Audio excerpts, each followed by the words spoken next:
ಪೂರ್ವ ಈಶಾನ್ಯ, ಪೂರ್ವ ಆಗ್ನೇಯ ಮತ್ತು ಪೂರ್ವದಲ್ಲಿ ಗ್ರೀನ್ ಅಥವಾ ಗ್ರೀನ್ ಸಂಬಂಧಪಟ್ಟಂತ ಕುಟುಂಬ ಈ ರೀತಿಯ ಬಣ್ಣಗಳನ್ನ ಬಳಸೋದ್ರಿಂದ ಏನಾಗುತ್ತೆ, ಯಜಮಾನ ಮೊದಲು ಅಭಿವೃದ್ಧಿಯನ್ನ ಕಾಣ್ತಾನೆ, ರೋಗ ಬಾಧೆಗಳು ಕಮ್ಮಿ ಆಗುತ್ತೆ, ಆರೋಗ್ಯ ಮತ್ತು ಆಯುಷ್ಯ ವೃದ್ಧಿ ಆಗುತ್ತೆ ಮತ್ತು ಲಕ್ ಶುರುವಾಗುತ್ತೆ. ನೋಡಿ, ಪಶ್ಚಿಮ ನೈಋತ್ಯ, ಪಶ್ಚಿಮ ವಾಯುವ್ಯ ದಿಕ್ಕು ಅಂತ ಕರಿತೀವಿ. ಈ ದಿಕ್ಕಿಗೆ ಎರಡು ಪ್ರಮುಖವಾಗಿರುವಂತಹ ಬಣ್ಣಗಳು, ಒಂದು ವೈಟ್ ಕಲರ್, ಇನ್ನೊಂದು ಗ್ರೇ ಕಲರ್. ಇವೆರಡು ಕೂಡ ಶುಭ ಫಲವನ್ನ ಕೊಡ್ತದೆ. ಮಕ್ಕಳ ಎಜುಕೇಶನ್ ಚೆನ್ನಾಗಾಗುತ್ತೆ. ಶನಿ ಚೆನ್ನಾಗಿದ್ರೆ ಯಾವಾಗ ಬೇಕಾದ್ರೂ ದುಡ್ಡು ಸಂಪಾದನೆ ಮಾಡ್ಬಿಡ್ತೀವಪ್ಪ, ಅತಿ ಹೆಚ್ಚು ಶ್ರೀಮಂತರಾಗ್ತಾರಪ್ಪ ಅಂತ. ಶ್ರೀ ಗುರುಭ್ಯೋ ನಮಃ. ಮಾಯ್ಕಾರ್ ಪ್ರಭುವೇ ನಮಃ. ವಾಸ್ತು ಪುರುಷಾಯ ವಿದ್ಮಹಿ ಕ್ಷೇಮಂಕರಾಯ ಧೀಮಹಿ ತನ್ನೋ ವಾಸ್ತು ಪ್ರಚೋದಯಾತ್. ಆರಾಧ್ಯ ದೈವನಾಗಿರುವಂಥ ಮಲೆಮಹದೇಶ್ವರರನ್ನ ಮನದಲ್ಲಿ ನೆನೆಯುತ್ತಾ ವಿದ್ಯಾಗುರುಗಳ ತಂದೆ ತಾಯಿಯ ಪಾದಾರವಿಂದಗಳಿಗೆ ನಮಸ್ಕಾರವನ್ನು ಮಾಡ್ತಾ ಜಗದ್ಗುರು ಪಂಚಾಚಾರ್ಯರನ್ನ ಬಸವಾದಿ ಶರಣರನ್ನ ಮನದಲ್ಲಿ ನೆನೆಯುತ್ತಾ ನನ್ನೆಲ್ಲ ಪ್ರೀತಿಯ ಯೂಟ್ಯೂಬ್ ವಾಹಿನಿಯ ವಾಸ್ತುವಿಜ್ಞಾನ ಕಾರ್ಯಕ್ರಮವನ್ನು ವೀಕ್ಷಿಸುವ ಎಲ್ಲ ಬಂಧುಗಳಿಗೆ, ವೀಕ್ಷಕರಿಗೆ ನಿಮ್ಮ ಮೂಗೂರು ಮಧು ದೀಕ್ಷಿತ್ ಮಾಡುವಂಥ ಪರಿಪೂರ್ಣವಾದಂಥ ನಮಸ್ಕಾರಗಳು. ಈ ಸಂಚಿಕೆಯಲ್ಲಿ ಯಾವ್ಯಾವ ಬಣ್ಣಗಳು ಯಾವ್ಯಾವ ದಿಕ್ಕಿನಲ್ಲಿದ್ದರೆ ಯಾವೆಲ್ಲ ಶುಭ ಫಲಗಳನ್ನು ಕೊಡುತ್ತೆ ಅನ್ನುವಂಥ ಮಾಹಿತಿಯನ್ನು ಇವತ್ತಿನ ಸಂಚಿಕೆಯಲ್ಲಿ ತಿಳಿಸ್ಕೊಡ್ತೀನಿ. ಇನ್ನು ಸಬ್ಸ್ಕ್ರೈಬ್ ಆಗಿಲ್ಲ ಅಂದರೆ ಸಬ್ಸ್ಕ್ರೈಬ್ ಆಗಿ, ಶೇರ್ ಮಾಡಿ ಮತ್ತು ಸಪೋರ್ಟ್ ಮಾಡಿ.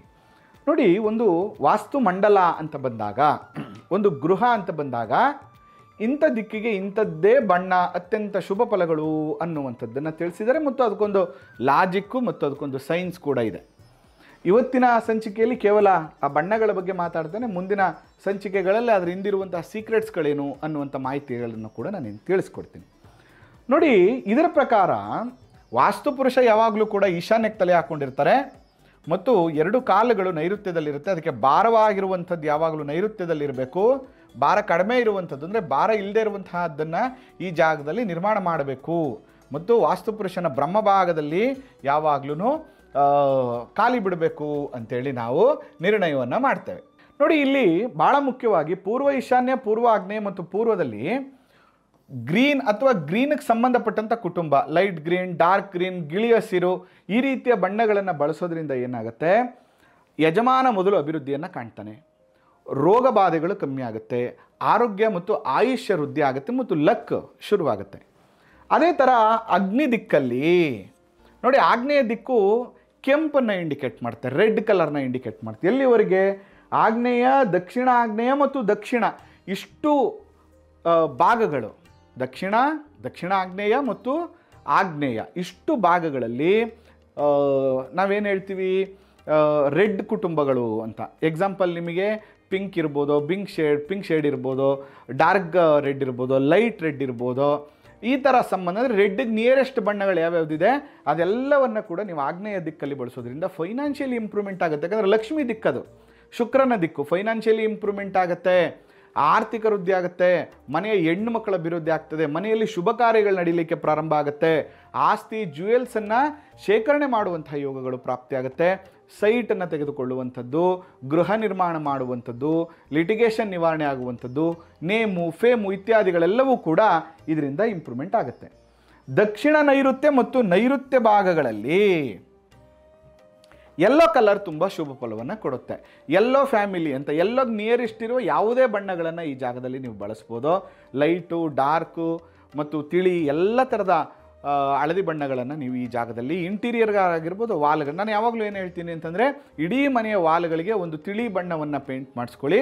ಅದಾದಮೇಲೆ ನೀವು ಇಂಟೀರಿಯರ್ ಮಾಡುವಾಗ ಈ ಕಲರ್ ಕಾಂಬಿನೇಷನ್ಸ್ಗಳನ್ನು ಮಾಡ್ಕೊಳ್ಳಿ ಅಂತ. ನೈಋತ್ಯದಲ್ಲಿ ಯಾವಾಗ ಈ ಬಣ್ಣಗಳು ಬಂದು ಕೂತ್ಕೋತದೋ ಆ ಸಂದರ್ಭದಲ್ಲಿ ಯಜಮಾನನ ಅಭಿವೃದ್ಧಿ ಆಗುತ್ತೆ, ಫೈನಾನ್ಷಿಯಲಿ ಇಂಪ್ರೂವ್ಮೆಂಟ್ ಆಗುತ್ತೆ, ದಾಂಪತ್ಯ ಸುಖ ಜಾಸ್ತಿ ಆಗುತ್ತೆ, ಕೂಡಿಡುವಂಥ ಹಣ ವೃದ್ಧಿ ಆಗುತ್ತೆ, ಅನೇಕ ಪಿತೃದೋಷಾದಿಗಳೆಲ್ಲವೂ ಕೂಡ ನಿವಾರಣೆ ಆಗುತ್ತೆ.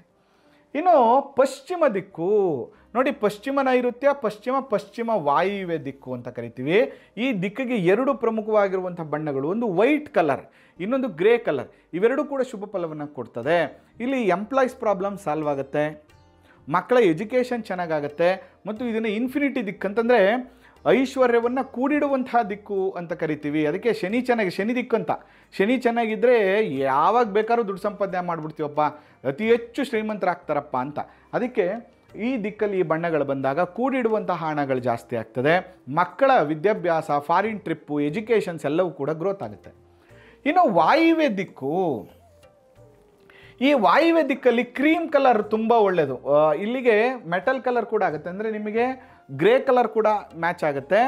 ಮತ್ತು ವಾಯುವ್ಯ ದಿಕ್ಕಿಗೆ ಕ್ರೀಮ್ ಕಲರ್ ಕೂಡ ಮ್ಯಾಚ್ ಆಗುತ್ತೆ. ಈ ಎರಡು ಕಲರ್ನ ಪೇಂಟ್ ಮಾಡೋದ್ರಿಂದ ವಾಯುವ್ಯ ಬಂದು ಇಮ್ಯಾಜಿನೇಷನ್, ಕ್ರಿಯೇಟಿವಿಟಿ, ಬಿಸ್ನೆಸ್ ಅಭಿವೃದ್ಧಿ, ನ್ಯೂ ಕ್ಲೈಂಟ್ಸ್, ಈ ಥರ ತುಂಬ ವಿಷಯಗಳಲ್ಲಿ ನೀವು ಇಂಪ್ರೂವ್ಮೆಂಟ್ಗಳನ್ನು ಕಾಣ್ಬೋದು. ಮತ್ತು ಉತ್ತರ ದಿಕ್ಕಿದೆಯಲ್ಲ, ಉತ್ತರ ದಿಕ್ಕಿಗೆ ಬ್ಲೂ ಕಲರ್ ತುಂಬ ಒಳ್ಳೆಯದು. ಯಾಕೆ ಅಂತಂದರೆ ನೋಡಿ, ಈ ಉತ್ತರದಲ್ಲಿ ನೀವು ಬ್ಲೂ ಕಲರ್ನ ಪೇಂಟ್ ಮಾಡೋದ್ರಿಂದ ಇದು ಜಲ ದಿಕ್ಕು, ವಾಟರ್ ಎಲಿಮೆಂಟ್ ಕಲರ್ಸ್ ಅಂತ ಕರಿತೀವಿ ನಾವು. ಉತ್ತರದಲ್ಲಿ ಲೈಟ್ ಬ್ಲೂ ಅಥವಾ ಬ್ಲೂ ಈ ಎಲ್ಲ ಕಲರ್ಗಳು ಕೂಡ ತುಂಬ ಚೆನ್ನಾಗಿ ಅಭಿವೃದ್ಧಿಯನ್ನು ಕೊಡುತ್ತೆ, ಫೈನಾನ್ಷಿಯಲಿ ಇಂಪ್ರೂವ್ಮೆಂಟ್ನ ಕೊಡುತ್ತೆ, ಮತ್ತು ಧನ ಸಂಗ್ರಹವನ್ನು ಜಾಸ್ತಿ ಮಾಡುತ್ತೆ, ಬಿಸ್ನೆಸ್ ಗ್ರೋತನ್ನು ತುಂಬ ಚೆನ್ನಾಗಿ ಮಾಡುತ್ತೆ. ಆದರೆ ಮಕ್ಕಳು ಏನಾದರೂ ಮಕ್ಕಳ ರೂಮ್ ಮಾಡಿದರೆ ಮಕ್ಕಳ ರೂಮಲ್ಲಿ ಮಾತ್ರ ಈ ಪೇಂಟ್ ಬೇಡ, ಅದರ್ವೈಸ್ ಈ ಪೇಂಟ್ ಅತ್ಯಂತ ಶುಭ ಫಲವನ್ನು ಕೊಡ್ತದೆ. ಇನ್ನು ಈಶಾನ್ಯ, ಇದು ಕೂಡ ಒಂದು ಭಾಗದಷ್ಟು ಪೃಥ್ವಿ ತತ್ವವನ್ನು ಇಂಡಿಕೇಟ್ ಮಾಡೋದ್ರಿಂದ ಇಲ್ಲಿ ಜಲ ಮತ್ತು ಪೃಥ್ವಿ ತತ್ವಗಳು ಎರಡೂ ಬರುತ್ತೆ. ಇಲ್ಲಿ ನಾವೇನು ಹೇಳ್ತೀವಿ ಅಂತಂದರೆ ಬ್ಲೂ ಕೂಡ, ಲೈಟ್ ಬ್ಲೂ ಕೂಡ ಮ್ಯಾಚ್ ಆಗುತ್ತೆ, ಮತ್ತು ಬ್ರೌನು, ಲೈಟ್ ಬ್ರೌನು ಮತ್ತು ಹಳದಿ ಕಲರ್ ಕೂಡ ಇದಕ್ಕೆ ಇಂಪ್ರೂವ್ಮೆಂಟ್ ಆಗುತ್ತೆ. ಇದರಿಂದ ಜ್ಞಾನ ವೃದ್ಧಿ ಆಗುತ್ತೆ, ಮೋಕ್ಷ ಚಿಂತನೆಗಳು ಹೆಚ್ಚಾಗುತ್ತೆ, ಮತ್ತು ವಿದ್ಯಾಭ್ಯಾಸದಲ್ಲಿ ಅಭಿವೃದ್ಧಿಯನ್ನು, ಫೈನಾನ್ಷಿಯಲಿ ಇಂಪ್ರೂವ್ಮೆಂಟನ್ನು ನೀವು ಕಾಣ್ಬೋದು. ಬಹಳ ಮುಖ್ಯವಾಗಿ ದೈವಾನುಗ್ರಹ ಪ್ರಾಪ್ತಿಯಾಗುತ್ತೆ. ಅದರಿಂದ ಈ ಎಲ್ಲ ದಿಕ್ಕುಗಳಿಗೆ ಆಯಾಯ ದಿಕ್ಕಿನ ಬಣ್ಣಗಳನ್ನು ನೀವು ಸರಿಯಾದ ಕ್ರಮದಲ್ಲಿ ಇಂಟೀರಿಯರ್ ಟೈಮಲ್ಲಿ ಬಳಸ್ಕೊಂಡಿದ್ದೆ ಆದರೆ 100% ಮನೆ ಅಭಿವೃದ್ಧಿಗೆ ಬರೋದರಲ್ಲಿ ಯಾವುದೇ ಡೌಟ್ ಇಲ್ಲ ಅಂತ ಹೇಳ್ತಾ, ಮುಂದಿನ ಸಂಚಿಕೆಗಳಲ್ಲಿ ಆಪೋಸಿಟ್ ಕಲರ್ಸ್ ಯಾವುದು, ಯಾವ ದಿಕ್ಕಲ್ಲಿ ಯಾವ ಬಣ್ಣಗಳು ಬರಬಾರ್ದು, ಅದರಿಂದ ಉಂಟಾಗುವಂಥ ಸಮಸ್ಯೆಗಳೇನು ಅನ್ನುವಂಥದ್ದನ್ನು ತಿಳಿಸ್ಕೊಡ್ತೀನಿ.